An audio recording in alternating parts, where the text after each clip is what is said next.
What's up, everybody? It's your friend Johan here. I hope you're doing well and good. And yeah, I'm back with another video for you guys. Today, I'm going to be ranking this assortment of legendary albums. If there's an album on this ranking that I don't mention, it's probably because I mentioned it in my previous two videos that I did of the same thing. So yeah, please go check those out. Pretty much, I'm just going to be ranking these albums based on my tastes. None of these albums are bad by any means. These albums are all legendary and renowned for a reason. And yeah, that's pretty much all the rules that need to be explained. This is me tier ranking a bunch of great albums for the third time. Like always, we're going to be going in alphabetical order. So to kick things off, we got 2014 Forest Hills Drive by J. Cole. Yeah, this was definitely one of my favorite hip hop records back in high school. Yeah, I honestly think it's just as good as anything that Drake or Kendrick have put out. I think the only difference between J. Cole and those two is that, both Drake and Kendrick had legendary 3-album runs to their names around that time. For Drake, those albums being Take Care, Nothing Was the Same, and then If You're Reading This, and then with Kendrick, it was, of course, Good Kid, T-Bap, and Damn. Yeah, this was definitely one of my favorite hip-hop records in high school, and I think it still holds up today, for sure. Following that, we got Guns N' Roses and their album Appetite for Destruction. You know what? To be honest, I'm kind of annoyed with Guns N' Roses at this point in my life. I feel like I would only ever listen to Guns N' Roses if it were in the context of Guitar Hero. Up next, we got Bruce Springsteen and his album Born to Run. Yeah, this is without a doubt Bruce Springsteen's best album. And I'll admit, I'm not like the biggest Springsteen guy, but even then, like I could recognize how important this album is to his discography and just like how good it is. Yeah, it's definitely a phenomenal listen, so please go listen to it. Up next, we got Diamond Life by Sade. This is one of my favorite records. I don't own any vinyl. I'm more of a CD guy. I don't know if you could see it over there. Yeah, as soon as I start collecting vinyl, Sade is definitely like on my priority list, and it doesn't really matter whether it's like Diamond Life, Promise, or Stronger Than Pride. These are all fantastic albums, and yeah, Sade is just one of my favorite vocalists ever. So yeah, it's no question to me that Diamond Life is up there with one of my faves. Up next, we got Disintegration by The Cure. Yeah, this is another goated album. I will admit I'm very late to The Cure. I only really started listening to their discography maybe a little bit after COVID, but all my favorite bands listen to The Cure, and I could honestly see why. Radiohead,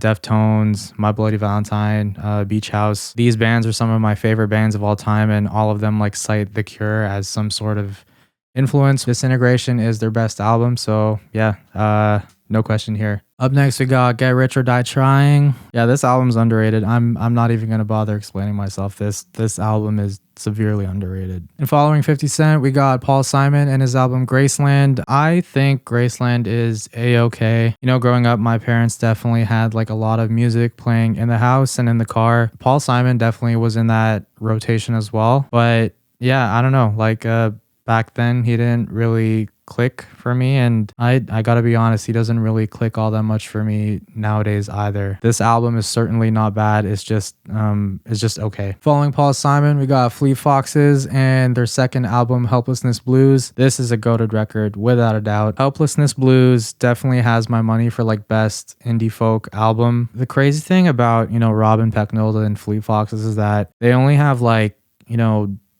4 studio albums to their name and like 2 live albums, and yet if anyone were to pick like any of the 4 studio albums and say that this is Fleet Fox's most goated record, it's probably the correct answer. Like, I mean, me personally, my favorite Fleet Foxes record is Shore, and even then, like, I could still listen to their debut, I could still listen to Helplessness Blues, I could still listen to Crack Up. Yeah, Helplessness Blues is definitely a goated record.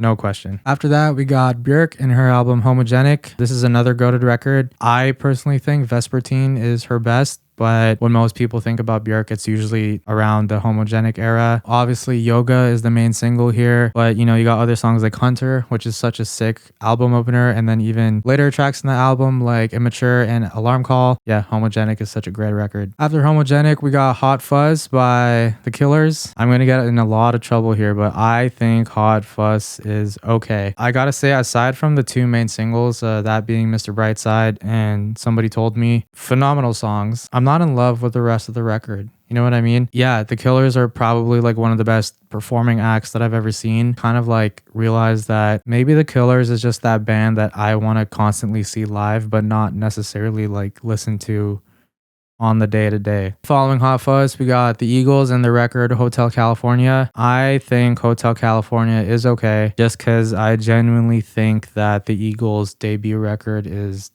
the better record. Up next, we got Alanis Morissette and her album Jagged Little Pill. Alanis, of course, is a Canadian goat, and Jagged Little Pill is her best work to date. Obviously, I love the singles, You Oughta Know and Ironic, but I also love the album cuts like, Perfect, Forgiven, and Right Through You. Jagged Little Pill is definitely one of my favorite albums to come out of the 90s, and I only have good things to say about it. Yeah. Following Alanis, we got the behemoth that is Led Zeppelin 4, and yeah, this record is goated. All there is to be said about Led Zeppelin 4 has been said already. So yeah, this record's goated. I don't need to explain. Up next, we got Mad Villainy. And yeah, this is another one of my favorite hip hop records. Definitely one of my favorites to come out of the 2000s. I don't think it's a hot take to say that this is Doom's best work, and it's not difficult for me to say that considering, his penmanship is just so perfectly matched with Madlib's beats. I think my favorite thing about this record is that it kind of plays out as if it's this one long cipher. And obviously it's not like the first hip hop record to do so, but like it's the first one that I ever came across. After Mad Villainy, we got Air and their album Moon Safari. This is just like one of those records that like I've tried to get into multiple times, but I just can't. There's nothing objectively wrong about it. I can't explain why. Up next, we got Black Sabbath and their album Paranoid. Rest in peace, Ozzy. To me, this is another goated record. I've always been of the opinion that Black Sabbath is just as good as Led Zepp. Not better, but just as good. Kind of in like the same way that burritos are just as good as shawarmas. It really depends on what day it is. Some days you feel like eating a burrito. Some days you feel like eating a shawarma.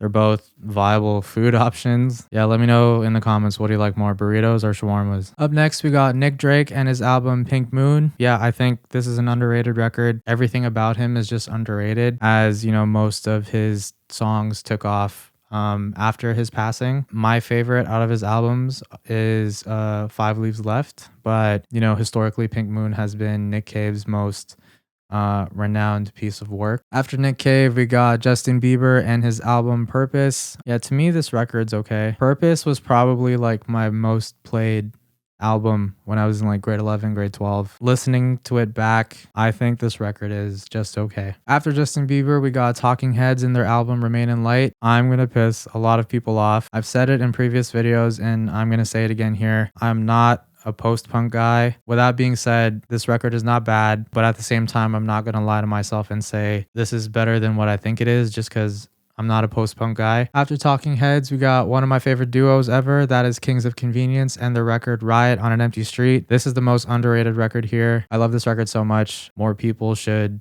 listen to them. Closing in towards the end of the list, we got the Pumpkins and their album Siamese Dream. Yeah, this is one of my favorite records. I love Butch Vig's production on this thing. He really knows how to bring out the grungier and fuzzier side of Smashing Pumpkins, which is the side of the Pumpkins that I prefer. Like most bands that I grew up listening to, I fell in love with the Smashing Pumpkins and with Siamese Dream in particular through Guitar Hero. Today and Cherub Rock were on those games. Even those songs aside, songs like Rocket, Soma, Silverfuck, these are all great songs that make Siamese Dream what it is. After the Smashing Pumpkins, we got Maroon 5 and their debut record, Songs About Jane. This record is underrated. Yeah, Songs About Jane is just a joy, to listen to. I think we often discredit Maroon 5 just because of, the kind of music that they're putting out now. But there was a time. Following Maroon 5, we got Queens of the Stone Age and their album Songs for the Deaf. This is one of my favorite records of all time. I'm pretty sure I've spoken on this record in previous videos, at least more than once. The only reason why I'm not going to be putting this in Goated is because I don't have any more room. Following Songs for the Deaf, we got Slow Dive and their album Souvlaki. This is the record that I'm saving my last Goated spot for, and I don't think I'm wrong in doing so. Slow Dive, Souvlaki, My Bloody Valentine's, Loveless, they're basically like the MJ and LeBron of shoegaze, basically 1A and 1B. I'm more of a MBV guy, but still Souvlaki is a goated record. And finally, last on our list, we got Carole King and her album Tapestry. This album has, thankfully become one of my favorites over the years. Yeah, I love Carole King. I love her songwriting. I love her piano playing. She's just one of those like singer-songwriters that's just so easy to listen to. So yeah, I love Carole King. I love Tapestry. It's one of my favorite records, and I'm happy that it's the last one that I'm talking about on this list. There you have it, everybody. That's all I got for you today. Make sure you like, comment, and subscribe. And yeah, let me know in the comments how out of pocket I am for not ranking any of these albums higher. Thank you guys so much for tuning in, and I'll see you next time. Peace.